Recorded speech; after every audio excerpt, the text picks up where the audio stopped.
Hello friends, good morning. आप सभी का स्वागत है हमारे यूट्यूब चैनल विजार्ड क्लासेस पर। ओके, ये जो है हमारा session the Hindu editorial vocab का क्लासेस है। ये हमारे चैनल पे रेगुलर होती है। तो चलिए फ्रेंड्स, स्टार्ट करते हैं द हिंदू एडिटोरियल के वोकैब को। फर्स्ट वर्ड है अमेंडमेंट। वर्ड के लास्ट में MENT लगा रहे तो नाउन की तरह यूज होता है। इसका मीनिंग है a part that is added और a small change that is made to a piece of writing specially to a law. यानी कि किसी दस्तावेज या कानून आदि में संशोधन करना। ओके, कोई भी चीज उसमें ऐड कर देना उसे ही कहते हैं संशोधन करना। ओके, नेक्स्ट वर्ड है एम्बिगुअस। वर्ड के लास्ट में OUS लगा रहे तो एडजेक्टिव की तरह यूज होता है। इसका मीनिंग है having more than one possible meaning. मतलब किसी भी चीज का मीनिंग जो है एक से ज्यादा पॉसिबल मीनिंग हो। ओके, उसे ही एम्बिगुअस कहते हैं। और इसका ठीक अपोजिट होता है अनएम्बिगुअस, मतलब कि जो पूरा स्पष्ट हो। ओके, तो इसका मीनिंग हो जाएगा हिंदी में जिसके एक से अधिक अर्थ निकाले जा सके, उसे ही एम्बिगुअस कहते हैं। नेक्स्ट वर्ड है स्टेव समथिंग या समवन ऑफ। ये जो है फ्रेजल वर्ब है। इसका मीनिंग है to stop something bad from happening. मतलब कोई भी चीज जो बुरा होने वाला है उसे रोक देना। ओके, और to keep an unwanted situation और पर्सन अवे। मतलब और दूसरा मतलब हो जाएगा इसका किसी अनवांटेड सिचुएशन या फिर किसी वैसे अनवांटेड पर्सन को जो है वहां से हटा देना।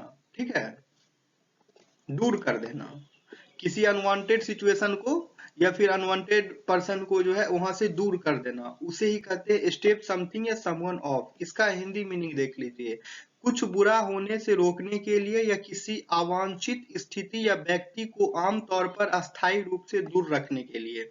नेक्स्ट वर्ड है टीनस। वर्ड के लास्ट में OUS लगा रहे तो एडजेक्टिव की तरह यूज होता है। इसका मीनिंग है वेरी वीक और अनसर्टेन। मतलब कोई चीज जो है बहुत ही कमजोर है या फिर अनिश्चित है, उसे ही टीनस कहते हैं। इसका हिंदी मीनिंग भी सेम वही हो गया, बहुत कमजोर या फिर अनिश्चित, उसे ही टीनस कहते हैं। टीनवस, उसे ही टीनवस कहते हैं। नेक्स्ट वर्ड है वेगर। ये जो है वर्ब की तरह यूज होगा। इसका मीनिंग है to risk money by guessing the result of something. ठीक है, मनी को रिस्क पे लगाना। ठीक है, रिजल्ट, किसी चीज को रिजल्ट को गेस करते हुए। इसका हिंदी मीनिंग हो जाएगा किसी चीज के परिणाम यानी कि रिजल्ट का अनुमान लगाकर धन जोखिम में डालना। ओके, यानी कि रिस्क लेना, मनी का रिस्क लेना, धन का रिस्क लेना, उसे ही कहते हैं वेगर। नेक्स्ट वर्ड है आउटलॉ। ये वर्ब की तरह यूज होगा। इसका मीनिंग है टू मेक समथिंग इलीगल। मतलब कि किसी भी चीज को जो है इलीगल कर देना। ठीक है, हिंदी मीनिंग हो जाएगा किसी बात को गैर कानूनी घोषित करना या फिर अवैध घोषित करना। किसी बात को गैर कानूनी घोषित करना या फिर अवैध घोषित करना, उसे ही कहते हैं आउटलॉ। नेक्स्ट वर्ड है फ्रेंड्स ग्रेपल विथ। ये जो है फ्रेजल वर्ब है। इसका मीनिंग है to try to deal with और अंडरस्टैंड ए डिफिकल्ट प्रॉब्लम और सब्जेक्ट। इसका मतलब हो जाएगा किसी चीज को डील करना। ओके, या फिर किसी डिफिकल्ट प्रॉब्लम या फिर डिफिकल्ट सब्जेक्ट को समझना, उसे ही कहते हैं ग्रैपल विथ। इसका हिंदी मीनिंग हो जाएगा किसी कठिन समस्या या विषय से निपटने या समझने की कोशिश करना। किसी कठिन समस्या या विषय से निपटने या समझने की कोशिश करना, उसे ही कहते हैं ग्रैपल विथ। नेक्स्ट वर्ड है गेट स्टक इन। ये जो है एक इडियम है। इसका मीनिंग है टू स्टार्ट डूइंग समथिंग इंथुजियास्टिकली। मतलब खुशी से कोई काम जो है स्टार्ट करना, खुशी से कोई काम प्रारंभ करना, उसे ही कहते हैं get stuck in. Okay, Hindi meaning हो जाएगा इसका उत्साह पूर्वक कुछ करना या फिर कुछ शुरू करना। ठीक है, उसे ही गेट स्टक इन कहते हैं।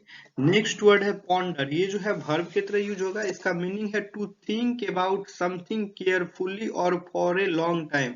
मतलब किसी चीज के बारे में जो है केयरफुली थिंक करना लंबे समय तक के लिए, उसे ही पॉन्डर कहते हैं। हिंदी मीनिंग इसका देख लीजिए, किसी विषय पर गंभीरता पूर्वक या देर तक सोचना। नेक्स्ट वर्ड है हिंडर। ये जो है वर्ब की तरह यूज होगा। इसका मीनिंग है to make it more difficult for somebody या समथिंग टू डू समथिंग। मतलब किसी के लिए जो ये काफी मुश्किल हो जाना कुछ करना किसी के लिए। ओके, वही हो गया hinder. To make it more difficult for somebody या समथिंग, मतलब किसी के लिए जो है काफी कोई चीज जो है डिफिकल्ट हो जाना, कुछ करना जो है काफी डिफिकल्ट हो जाना किसी के लिए, उसे ही हिंडर कहते हैं। देख लीजिए यहाँ पर व्यक्ति या वस्तु के लिए कठिनाई पैदा करना, किसी के काम में बाधा भी डालना। ओके, किसी के काम में बाधा डालना भी कह सकते हैं। ओके, हिंडर का आप सिंपल सा मीनिंग रखिए, to make it more difficult for somebody या समथिंग टू डू समथिंग, या फिर ये भी कह सकते हैं किसी के काम में बाधा डालना। नेक्स्ट वर्ड है कॉन्ट्रैक्शन। वर्ड के लास्ट में ION लगा रहे तो नाउन की तरह यूज होता है। इसका मीनिंग है the fact of something becoming smaller और शॉर्टर, मतलब किसी चीज का फैक्ट से जो है कोई चीज जो है काफी छोटा हो रहा है, ठीक है, या फिर स्मॉलर हो रहा है या फिर शॉर्टर हो रहा है, उसे कॉन्ट्रैक्शन कहते हैं।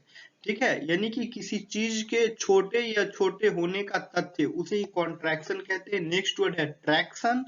इसके भी लास्ट में, वर्ड के लास्ट में ION लगा रहे, ION लगा हुआ है, तो ये भी नाउन की तरह यूज होगा। इसका मीनिंग है the action of pulling something along a surface, यानी कि सतह पर कुछ खींचने की क्रिया, सतह पर कुछ खींचने की क्रिया, उसे ही ट्रैक्शन कहते हैं।